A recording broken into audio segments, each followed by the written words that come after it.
माँ का अनोखा फैसला। नमस्कार दोस्तों, सानिया वॉइस स्टोरी चैनल में आपका स्वागत है।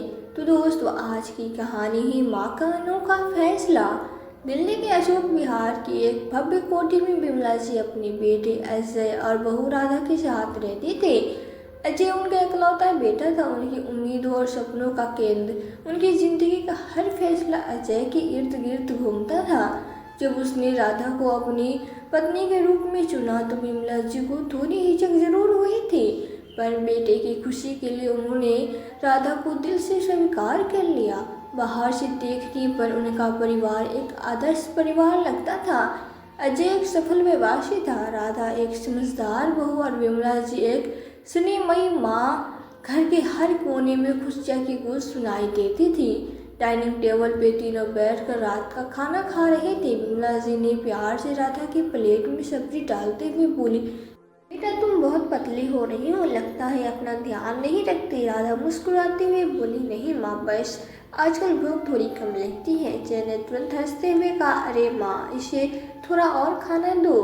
वैसे भी माँ, तुम्हें नहीं पता आजकल की लड़कियां सिंपल दिखने के चक्कर में खाना कम कर देती है। राधा ने उसे गौर कर देखा, अच्छा तो क्या मैं तुम्हें बहुत सिंपल लगती हूँ? अजय ने मजाकिया अंदाज में सिर हिलाया। बिल्कुल, मुझे तो डर लगता है कि कहीं तेज हवा चले और तुम उड़ न जाओ। और फिर अजय हंसते हुए राधा की ओर झुका और प्यार से उसकी नाक दबाई। राधा चिल्लाकर बोली, देखा माया हमेशा मुझे ऐसे ही तंग करते हैं। टेबल पे हंसी का फव्वार फूट पड़ा। बिमला जी ने कहा, तुम दोनों एक मिनट भी बिना लड़ाई किए रह नहीं सकते हो। यह खाने के बाद तीनों डाइनिंग रूम में बैठकर कुछ देर बातें करने लगे। अजय माँ के पैर दबाने लगा और राधा उनके पास बैठकर हल्की फुल्की बातें कर रही थी। ऐसा लग रहा था कि यह परिवार दुनिया का सबसे खुशहाल परिवार है। विमला जी को अपनी बेटी और बहू पे गर्व महसूस हो रहा था। उन्होंने सोचा, कितनी अच्छी जोड़ी है, भगवान मेरे इस रिश्ते को यह खुशहाल बनाए रखे। लेकिन उन्हें क्या पता था कि यह खुशी का माहौल सिर्फ एक दिखावा था और उनकी खुशियों के पीछे एक ऐसा काला सच छिपा था जिसे सुनकर जानकर आपकी आत्मा कांप जा उठेगी। हर सुबह की शुरुआत विमला जी की हल्की फटकार और अजय की हंसी से होती थी। अरे बेटा, अब उठ भी जाओ, ऑफिस जाने का मन नहीं करता क्या?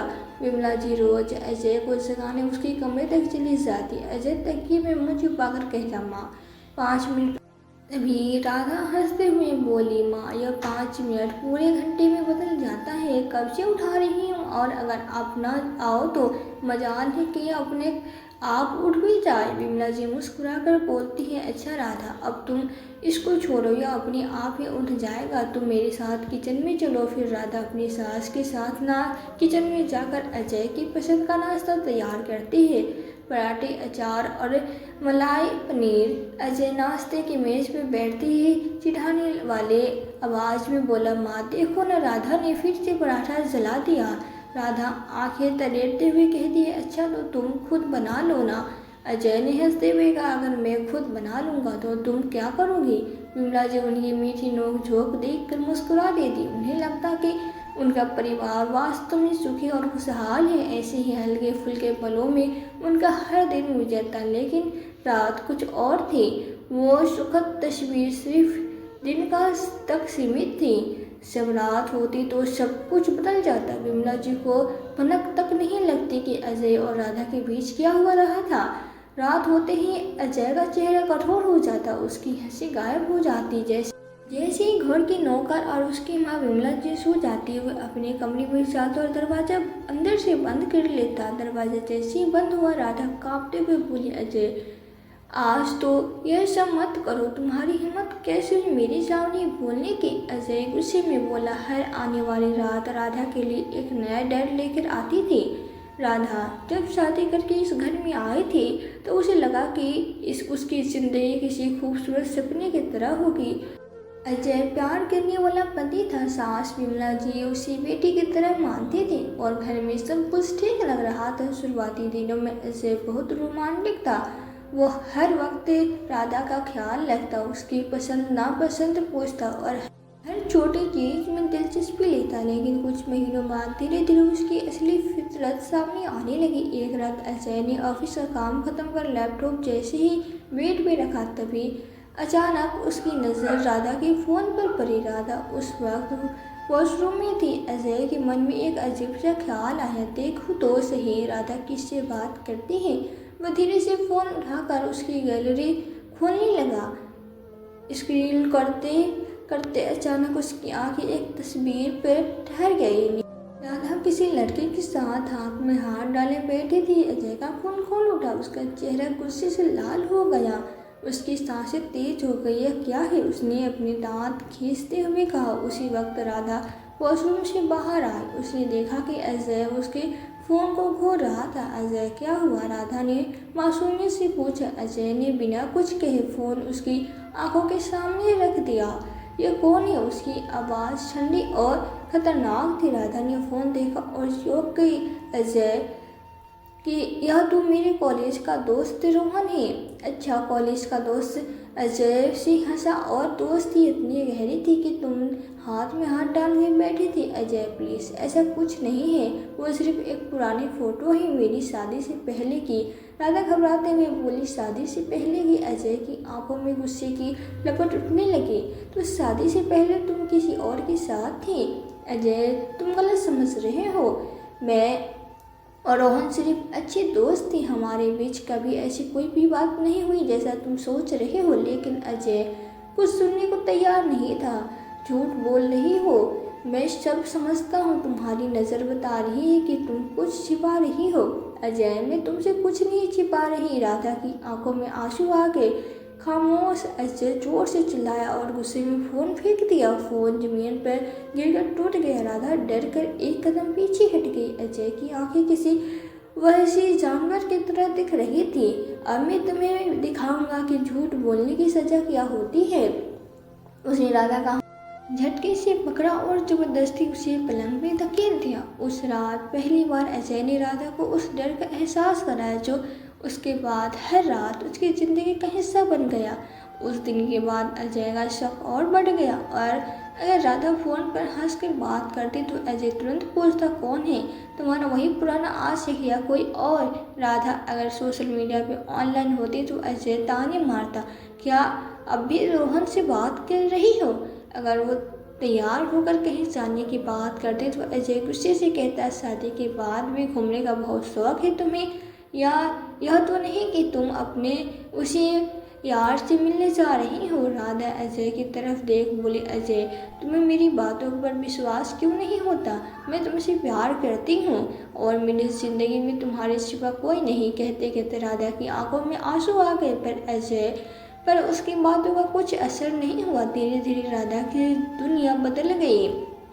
वह पहले जैसी हंसमुख लड़की नहीं रही। उसे समझ आ गया कि उसकी शादी अब प्यार नहीं, शक और डर की गिरफ्त में थी। और हर रात अजय का वहशनी रूप शुरू हो जाता।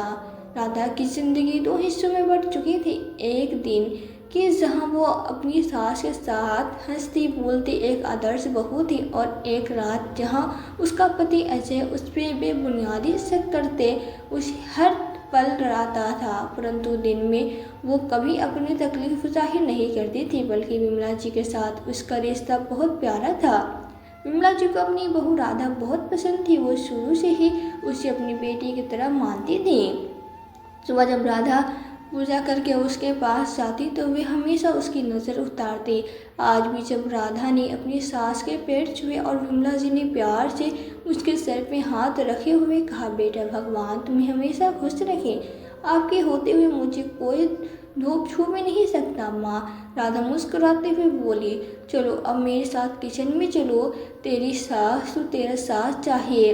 विमला जी हंसते हुए बोली। राधा उसके साथ किचन में चली जाती और खाना बनाते दोनों खूब हंसी मजाक करने लगी। माँ, आज क्या बनाऊँ? राधा ने पूछा। बेटा, आज अजय की पसंद का कुछ बना ले, उसे आलू के पराठे बहुत पसंद है। अजय का नाम सुनते ही राधा का दिल जोर से धड़कने लगा। अजय को खुश करने की उसने कितनी बार कोशिश की थी, लेकिन उसका गुस्सा और शक कभी कम नहीं हुआ। फिर भी वो मुस्कुराकर बोली, जी माँ जी, मैं अभी बना देती हूँ। जब खाना बन गया तो विमला जी खुद प्लेट लगाते हुए बोले, देख अजय, तेरी पत्नी ने तेरे लिए अपनी हाथों से पराठे बनाए हैं। अजय चेहरे पे झूठी मुस्कुराहट ले बोला, अच्छा तो फिर देखता हूँ कितने स्वादिष्ट बने हैं। उसने एक निवाला मुंह में लिया और राधा की तरफ देखकर हल्की मुस्कान दी। राधा को उसकी यह मुस्कान सबसे ज़्यादा डरावनी लगती थी, क्योंकि वो जानती थी कि वो सिर्फ दुनिया के सामने का दिखावा ही। एक दिन जब राधा अकेली बैठी थी तो विमला जी उसके पास आई और प्यार से बोली, बेटा तू हमेशा इतनी चुप चुप क्यों रहती है। राधा चौंक गई। उसने तुरंत खुद की संभाला और बोली, ऐसा कुछ नहीं है माँ, बस थोड़ा थक जाती हूँ। तू जानती है ना, मैं तुझे अपनी बेटी की तरह मानती हूँ। अगर तुझे कभी कोई परेशानी हो तो मुझसे कहना। विमला जी ने उसका हाथ अपने हाथ में ले लिया। राधा के गले में एक भारीपन आ गया। वो चाहकर भी कुछ नहीं कर पाई, बस हल्के से मुस्कान ली। मैं जानती हूँ तेरा और अजय का रिश्ता बहुत प्यारा है, लेकिन अगर कभी कुछ भी बात हो तो मुझसे छिपाना मत। जी माँ जी, राधा ने सिर झुका लिया। अब चलिए चाय बना दें, और हाँ, आज शाम को हम मंदिर जाएंगे, ठीक है माँ। राधा ने जबरन मुस्कुराते हुए कहा, लेकिन मन ही मन उसे डर अजय का था कि अगर वो माँ के साथ मंदिर चली गई तो वो इसका भी गलत मतलब न निकाल ले।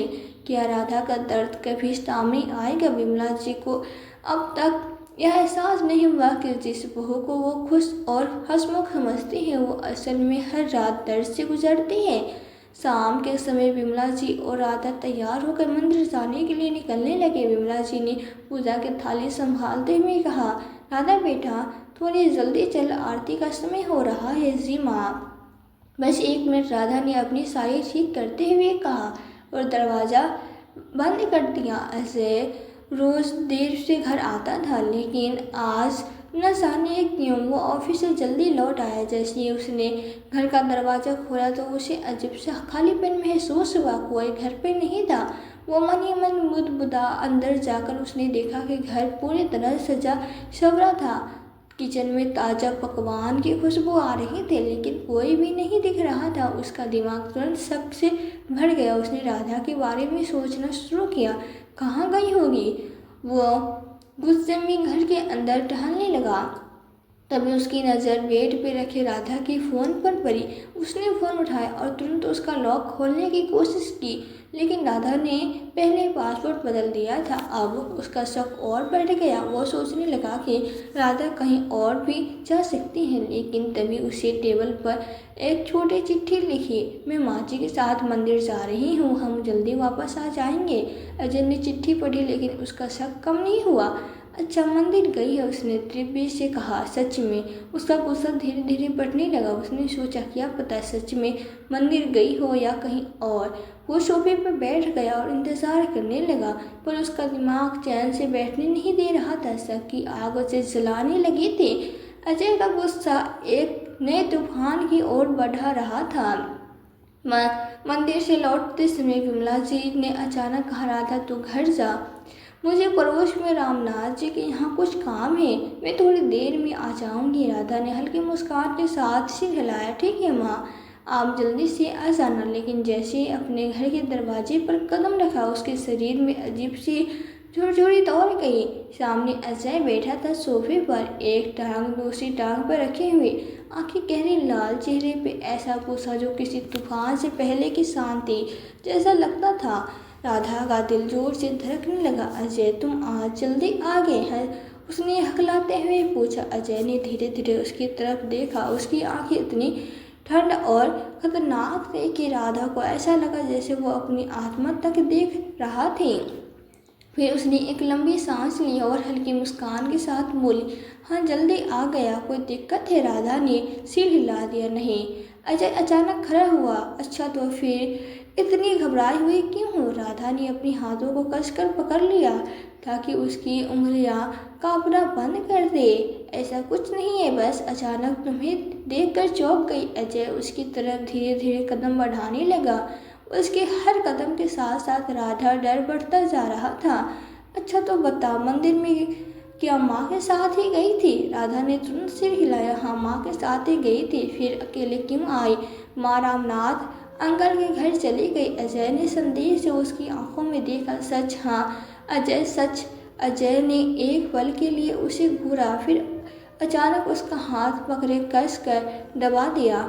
झूठ मत बोलना राधा, तुझे पता है मुझे झूठ से सख्त नफरत है। राधा दर्द से कर्रा उठी। अजय छोड़, दर्द हो रहा है। लेकिन अजय ने पकड़ और मजबूत कर दी। मंदिर गई थी या कहीं और? उसकी आवाज़ धीमी लेकिन बेहद खतरनाक थी। राधा की आंखों में आंसू आ गए। अजय प्लीज छोड़ो मुझे। अजय ने अचानक उसका हाथ झपट दिया। आज तो मैं छोड़ रहा हूँ, लेकिन अगर दोबारा मुझे कुछ गड़बड़ लगी तो याद रखना तेरा हाल बहुत बुरा होगा। अजय अभी कुछ और कहने ही वाला था कि तभी दरवाजे में विमला जी की आवाज़ आई। अरे अजय, तू आज इतनी जल्दी आ गया। राधा ने राहत की सांस ली। जैसे ही विमला जी अंदर आए, अजय ने तुरंत अपने चेहरे पे हंसी का नकाब पहन लिया। हाँ माँ, आज ऑफिस का काम जल्दी खत्म हो गया तो सोचा घर आ जाओ। विमला जी मुस्कुराई। अच्छा किया बेटा। अजय ने राधा की तरफ देखा तो सिर झुकाए खड़ी थी, हाथ अभी भी कांप रहे थे, पर विमला जी को कुछ महसूस नहीं हुआ। अच्छा राधा, चाय बना दे, थक गई हूँ। जी माँ। राधा जल्दी से किचन की ओर भागी, जैसे वो वहाँ से दूर जाना चाहती हो। विमला जी सोफे पे बैठ गई और अजय के पास बैठकर बोली, आज बहुत अच्छा ही खामोश क्यों है घर में? अजय हंसते हुए बोला, अरे माँ कुछ नहीं, बस मैं और राधा बातें कर रहे थे। विमला जी मुस्कुरा, अच्छा है, पति पत्नी में बातचीत होनी चाहिए। राधा बहुत अच्छे लड़के हैं, अजय उसका ख्याल रखा कर। अजय ने राधा की तरफ देखा तो चाय लेकर आ रही थी। उसकी आंखों में एक अजीब सा डर था जिसे सिर्फ अजय पहचान सकता था। हाँ माँ, मैं तो इसका बहुत ख्याल रखता हूँ, अजय ने मुस्कुराते हुए कहा, लेकिन उसकी आवाज़ में एक सर्द चेतावनी छुपी थी। राधा ने कांपते हाथों से चाय का कप सामने रखा और धीरे से बोली, लीजिए माँ आपकी चाय। पर उसके मन में एक ही सवाल गूंज रहा था, क्या कभी कोई उसकी तकलीफ देख पाएगा या फिर यह खेल ऐसे ही चलता रहेगा? विमला जी ने चाय का एक घूंट लेते हुए हंसकर कहा, अरे देखो, मैं भी कितनी भुलक्कड़ हो गई हूँ। तुम्हें बताना ही भूल गई कि कल राधा की मम्मी का फ़ोन आया था। राधा जो अब तक चुपचाप बैठी थी चौंक गई। माँ, मम्मी का फ़ोन आया था? क्या कहा उन्होंने? बताया कि मेरी बहन को देखने लड़के वाले आ रहे हैं, इसलिए वो चाहती है कि तू भी वहाँ आकर थोड़ा साथ दे। और अजय, तू भी राधा के साथ जाना होगा, विमला जी ने प्यार से कहा। राधा के चेहरे पर एक हल्की खुशी आई, लेकिन अजय का चेहरा तुरंत सख्त हो गया। उसने कप को टेबल पर रखते हुए ठंडी आवाज़ में कहा, मैं नहीं जा सकता माँ, ऑफिस में बहुत काम है। विमला जी ने बहुत चढ़ाई। अजय बेटा, एक दिन के लिए तो तू जा सकता है, वो तेरा ससुराल है, वहाँ जाना तेरा फर्ज भी है। अजय ने राधा की तरफ देखा। राधा ने कहा, माँ अगर इनको ऑफिस में काम है तो मैं अकेली ही चली जाऊँगी। तभी अजय तपाक से बोला, ठीक है माँ, अगर आप कह रही हो तो मैं कोशिश करूँगा। पर उसके मन में कुछ और ही चल रहा था। रात को अजय करवट बदलता रहा। उसका शक और भी बढ़ चुका था। राधा का मायके जाना, और वो भी अकेले नहीं, मैं इसमें नज़रों में ओझल नहीं होने दूंगा। उसने राधा के फ़ोन को उठाया और धीरे से उसे अनलॉक करने की कोशिश करने लगा। अगर इसमें कोई भी ऐसा नंबर मिला जिससे वो ये ज़्यादा बात करती हो तो फिर देखता हूँ ये कैसे जाती हैं अपनी माँ के घर। अजय बार बार राधा को फ़ोन अनलॉक करने की कोशिश करता रहा, लेकिन हर बार असफल रहा। पासपोर्ट गलत होने की वजह से स्क्रीन लॉक हो गई। उसने गहरी सांस ली और राधा की ओर देखा। वह गहरी नींद में सो रही थी। राधा जाग गई तो सवाल करने लगेगी, यह सोचकर उसने फ़ोन को धीरे से तकिए के नीचे सिरका दिया और आंखें बंद कर ली। पर उसका दिमाग अभी शांत नहीं था। आखिर उसने पासवर्ड क्यों बदला? जरूर कुछ तो छुपा रही है। अगली सुबह विमला जी जल्दी उठ गई और किचन में नाश्ता बनाने लगी। राधा भी उनके पास आकर खड़ी हो गई। माँ आप बैठिए, मैं बना देती हूँ, राधा ने प्यार से कहा। अरे नहीं बेटा, बस बनने वाही वाले हैं। वैसे भी तू आज अपने मायके जाने की तैयारी कर। इतना सुनते ही अजय जो पास ही बैठा था अखबार से नजरें हटाकर राधा की तरफ देखने लगा। अभी तो कुछ भी तय नहीं हुआ है, उसने ठंडी आवाज में कहा। विमला जी ने आंखें तेजी करते हुए अजय को देखा। क्यों, अब क्या सोच रहा है? तुझे जाना ही होगा, अजय ने जबरदस्ती मुस्कुराते हुए कहा। माँ अगर आप इतना जोर दे रही हैं तो चला जाऊंगा। और अपनी प्यारी बहू को बोलो जल्दी से तैयार हो जाए, क्योंकि तुम्हें पता है ना ये तैयार होने में कितना समय लगाती है। राधा ने चौंक कर अजय की तरफ देखा, पर अजय के चेहरे की मुस्कान पीछे एक अलग ही खेल चल रहा था। मुझे खुद राधा को उसके मायके ले जाना होगा, मैं इसे अकेले जाने नहीं दे सकता। अगर मैं इसके साथ रहा तो इस पर नज़र भी रख सकूँगा और देख भी सकूँगा कि वह कौन कौन आता जाता है। राधा तैयार होने चली गई, लेकिन उसे अजय की इस सहमति में कुछ अजीब लग रहा था। जब अजय और राधा घर में से निकल रही थी तो राधा बेहद खूबसूरत लग रही थी। उसने लाल रंग की चुनरी वाली साड़ी पहन रखी थी जो उसकी मासूमियत और सभ्यता को और भी निखार रही थी। उसके खुले हुए बाल, माथे पे हल्की बिंदी और कानों में झुमके उसे और भी आकर्षण बना रही थी। विमला जी ने उसे देखते ही मुस्कुराकर कहा, अरे वाह, मेरी बहू तो आज किसी दुल्हन से कम नहीं लग रही। राधा ने हल्का सा सिर झुका लिया और मुस्कुरा दी, लेकिन दूसरी तरफ अजय अंदर ही अंदर जल रहा था। उसने एक तिरछी नजर राधा पे डाली और सोचा, इसे इतना तैयार होने की क्या जरूरत थी, कहीं मायके में रोहन तो नहीं आ रहा।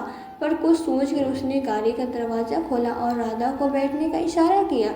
जब गाड़ी सड़क पर दौड़ने लगी, अजय राधा को बार बार देख रहा था। उसकी सुंदरता उसे एक तरफ लुभा रही थी तो दूसरी तरफ उसका शक और गहरता जा रहा था।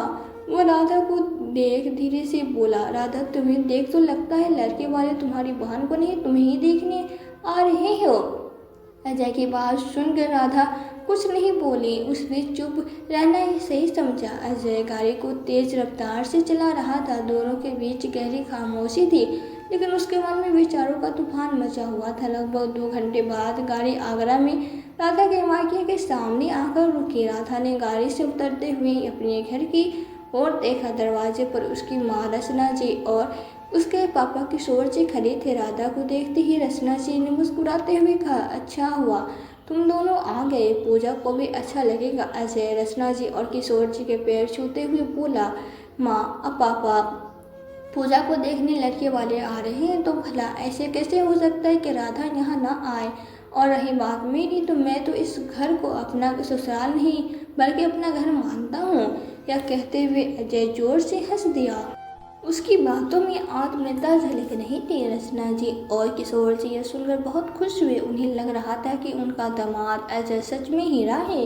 रचना जी ने किशोर जी की तरफ देखते हुए कहा, देखा, हमने तो पहले ही कहा था कि अजय बहुत अच्छा लड़का है, हमें इससे ज़्यादा दामाद कहाँ मिलता। किशोर जी गर्व में, हाँ हाँ बिल्कुल अजय बेटा, तुम तो सच में बहुत खुशकिस्मत है कि राधा को तुम जैसा पति मिला। राधा चुपचाप मुस्कुरा रहे थे, लेकिन उसके दिल में दर्द था। वो जानती थी कि यह अजय का सिर्फ बाहरी रूप था, अंदर का सच इससे बहुत अलग था। रचना जी ने खुशी खुशी का कहा, चलो बेटा तुम दोनों हाथ मुंह धो लो, फिर खाना खाते ही। अजय ने सिर हिलाया और अंदर चला गया, लेकिन उसके चेहरे पे ही मुस्कान थी जिसे देखकर कोई अंदाजा नहीं लगा सकता था कि उसके मन में क्या चल रहा है। रचना जी ने राधा का हाथ पकड़ अंदर बैठाया और प्यार से बोली, अरे बेटा, तू तो पहले से ही ज़्यादा सुंदर लग रही है। यह लाल चुंदरी वाली साड़ी तुझ पे बहुत जच रही है। किशोर जी भी मुस्कुराए और अजय बेटा तुम कैसे हो, काम कैसा चल रहा है। अजय ने हल्की मुस्कान के साथ जवाब दिया, जी पापा सब ठीक चलता है, बस बिजनेस में थोड़ा ज़्यादा ध्यान देना पड़ रहा है। रचना जी ने चाय का कप अजय की तरफ बढ़ाते हुए कहा, अच्छा कि आज तो राधा को लेकर यहाँ आ गए। राधा जबरदस्ती मुस्कुरा दी, लेकिन अजय अब भी सतर्क था। उसने इधर उधर नजरें घुमाई, मानो कुछ तलाश कर रहा हो। रचना जी ने राधा के सर पे हाथ फेरते हुए कहा, और बता बेटा, ससुराल में सब कैसा चल रहा है, तेरी सास कैसी है। राधा ने धीमे स्वर में कहा, सब अच्छे हैं माँ जी, बहुत ध्यान रखती है। रचना जी ने मजाक करते हुए कहा, और अजय, राधा तुझे परेशान तो नहीं करती ना। अजय हल्का सा हंसा और राधा की ओर देखते हुए कहा, राधा परेशान करने वाली नहीं है, बस कभी कभी ज़्यादा चुप हो जाती है। रचना जी ने राधा की ओर ध्यान से देखा, हाँ मैं भी देख रही हूँ कि यह कुछ उदास सी लग रही है। राधा जल्दी से बोली, नहीं नहीं, माँ बस थोड़ी थकान है, अजय ने बात बदलते हुए कहा। पूजा कहाँ है और लड़के वाले कब आ रहे हैं? रचना जी ने कहा, बेटा पूजा अपने कमरे में है और वो लोग आज शाम को आ रहे हैं, सब तैयारियां कर ली है। अजय ने हल्की मुस्कान दी पर उसका ध्यान अब भी राधा पर था। शाम होते ही लड़के वाले पूजा को देखने आ गए। घर में खुशी का माहौल था, हर कोई उत्साहित और प्रसन्न था। लेकिन दूसरी ओर अजय की निगाहें लगातार राधा बेटी की हुई थी। उसे हमेशा यही शक रहता था कि राधा अब भी रोहन से मिलती है। जब लड़के वाले चले गए और सबने राहत की सांस ली, तब अजय ने राधा से हंसते हुए पूछा, अच्छा पहले ही अपने यार को यहाँ से भगा दिया है ना? राधा ने चौंक कर उसकी ओर देखा और धीमे स्वर में बोला, अजय तुम फिर से वही बात कर रही हो, रोहन से मेरा कोई संपर्क नहीं है। तुम मुझ पर ऐसे बेबुनियाद इल्ज़ाम क्यों लगा रहे हो? अजय ने तीखे स्वर में कहा, मुझे बेवकूफ़ मत समझो, मैं सब समझता हूँ। राधा की आंखों में आंसू आ गए, लेकिन उसने खुद को संभालते हुए कहा, मैंने तुम्हें पहले ही समझाया है, रोहन मेरे लिए सिर्फ एक दोस्त था और उसका मेरे जीवन में कोई स्थान नहीं है। प्लीज़ मुझ पर विश्वास करो। अजय ने कोई जवाब नहीं दिया और गाड़ी की चाबी उठाकर बाहर निकल गया। राधा ने गहरी सांस ली और उसके पीछे पीछे चला। रात के 12 बज चुके थे। जब वे अपने घर पहुंचे, दरवाज़ा खोलते उन्होंने देखा कि विमला जी उनका इंतजार कर रही थी। विमला जी ने मुस्कुराते हुए कहा, आ गए तुम लोग, कैसा रहा दिन? अजय ने थकान भरी आवाज़ में जवाब दिया, ठीक था माँ, बस थोड़ा थक गए हैं। आप अभी तक जाग रही हैं, आपने खाना खाया या नहीं? विमला जी ने मुस्कुराते हुए उत्तर दिया, मैं तो तुम दोनों का इंतज़ार कर रही थी। तो तुम दोनों आ जाओगे तब साथ में खाएंगे। अजय ने हल्की नाराज़गी से कहा, अरे माँ, आपको पता है कि मैं अपने ससुराल गया था, वहाँ से वो मुझे बिना खाए खिलाए तो आने नहीं देते। आप भी कमाल करती हैं। इतने में राधा रसोई में गई और माँ के लिए खाना ले आई। उसने प्यार से प्लेट विमला जी के सामने रखते हुए कहा, माँ अब आप खाना खा लीजिए। विमला जी ने स्नेहपूर्वक राधा की ओर देखा और कहा, तुम दोनों ने खा लिया? राधा ने सिर हिलाते हुए उत्तर दिया, जी माँ, हमने वहाँ खा लिया, अब आप खा लीजिए। विमला जी प्लेट उठाई और खाने लगे, जबकि अजय और राधा ने एक दूसरे की ओर देखा। माँ को खाना खिलाने के बाद अजय और राधा अपने कमरे में चली गई। रात के 2 बजे सन्नाटा में किसी की धीमी सिसकी विमला जी के कानों में पड़ी। पहले तो लगा कि यह उनका भ्रम है, लेकिन जब आवाज़ की ओर आई तो उनका मन बेचैन उठा। आवाज़ अजय और राधा के कमरे से आ रही थी। उन्होंने धीरे धीरे अपने कमरे से बाहर कदम रखा और खिड़की से अंदर झांका। अंदर का नज़ारा देख उनकी रूह कांप गई। उनको अपनी आंखों पर यकीन नहीं हो रहा था। राधा एक कुर्सी से बंधी हुई थी, उसकी कलाई और टखनों पर रस्सियाँ कस कर लिपटी गई थी। उसके चेहरे पे आंसू बह रहे थे और आंखों में डर साफ झलक रहा था। अजय उसके सामने खड़ा था, उसकी आंखों में एक अजीब सी होशियार थी। तुम्हें पता है न राधा, अजय की आवाज़ ठंडी थी, इस घर में जो होता है वो मेरी मर्जी से होता है। दिन में तुम मेरी प्यारी पत्नी बनोगी, माँ को लगेगा कि मैं तुमसे बहुत प्यार करता हूँ, और रात को तुम सिर्फ मेरा गुलाम बनकर रहोगी। प्लीज़ अजय, ऐसा मत करो, मैं तुमसे प्यार करती हूँ। राधा की आवाज़ कांप रही थी। अजय उसकी ठोड़ी पकड़कर उसे ऊपर उठाता और हंसता, और प्यार, तुम क्या सोचती हो, तुम्हारी मर्जी, यहाँ चल सकते हैं। जब तक मैं चाहूँगा तुम इस कमरे से बाहर एक आदर्श पत्नी बनकर जियोगे, लेकिन असली सच सिर्फ हम दोनों जानते हैं। तुम मुझसे यूँ कैद नहीं कर सकते। राधा रो पड़ी। अजय का चेहरा कठोर हो गया। उसने एक जोरदार तमाचा राधा के गाल पे जड़ दिया।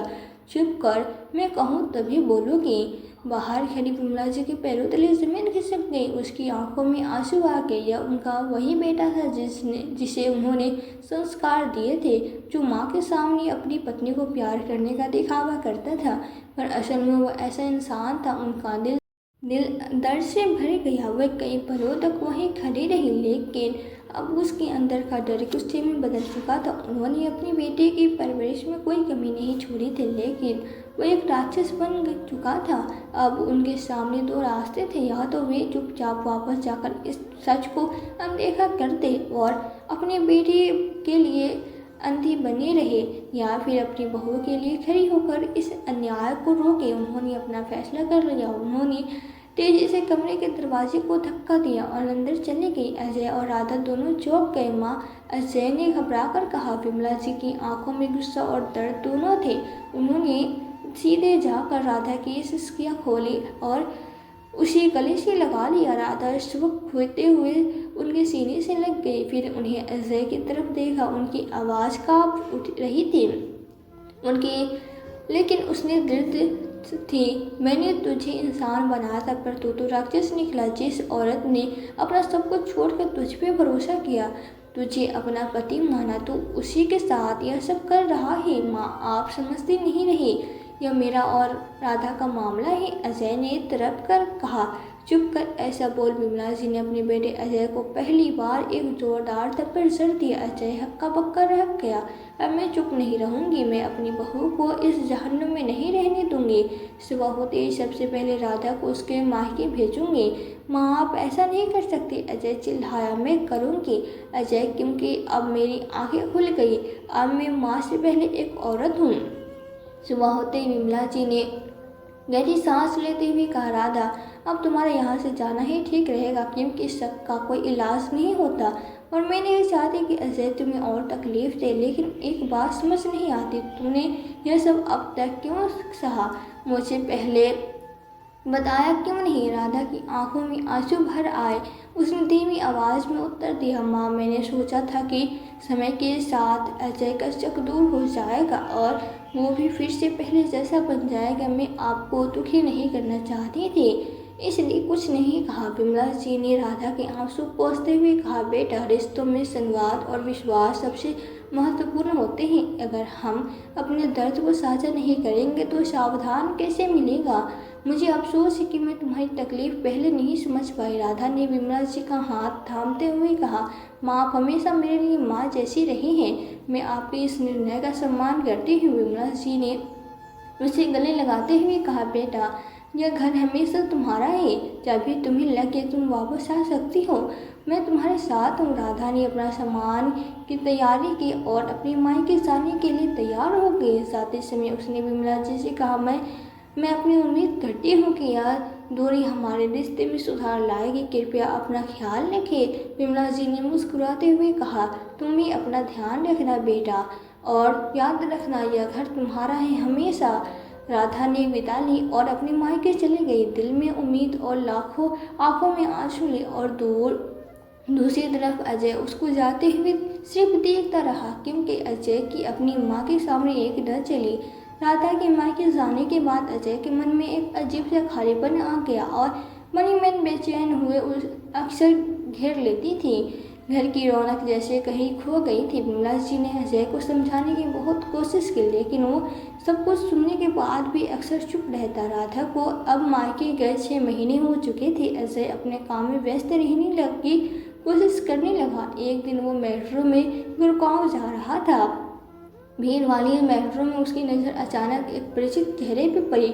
उसने ध्यान से देखा तो पाया कि वो वही रोहन था जिसकी तस्वीर उसने राधा के साथ देखी थी और जिसके कारण उसके बीच दूरियां बढ़ी थी। रोहन के साथ उसकी पत्नी और 2 साल की बेटी भी थी। अजय का दिल तेजी से धड़कने लगा। उसने सोचा, क्या यह वही रोहन है या मेरी आंखें धोखा खा रही है? उसने खुद को संयमित किया और रोहन के पास जाकर बोला, माफ़ कीजिए, क्या आप रोहन हैं? रोहन ने मुस्कुराते हुए उत्तर दिया, जी हाँ, मैं रोहन हूँ, लेकिन क्षमा करें, मैं आपको पहचान नहीं पा रहा हूँ। अजय ने अपना परिचय दिया, मैं अजय हूँ, राधा का पति। रोहन का चेहरा आश्चर्य से भर गया। वो बोला, अरे, राधा की शादी हो गई, मुझे तो पता ही नहीं चला। हम कॉलेज के अच्छे दोस्त थे, लेकिन फिर संपर्क टूट गया। अजय ने चौंकते हुए पूछा, क्या आप लोग सिर्फ दोस्त थे? रोहन ने सिर हिलाते हुए कहा, हाँ बिल्कुल, राधा मेरी अच्छी मित्र थी, लेकिन फिर मैं नौकरी के सिलसिले में दूसरे शहर चला गया और हमारा संपर्क समाप्त ही हो गया। अजय के मन में पछतावे की लहर दौड़ गई।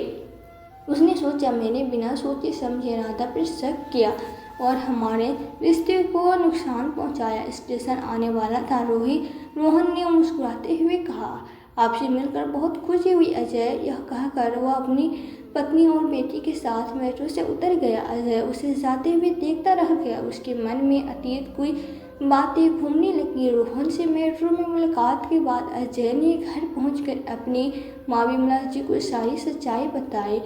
अजय ने कहा, माँ, मैंने राधा पे शक करके बहुत गलत किया।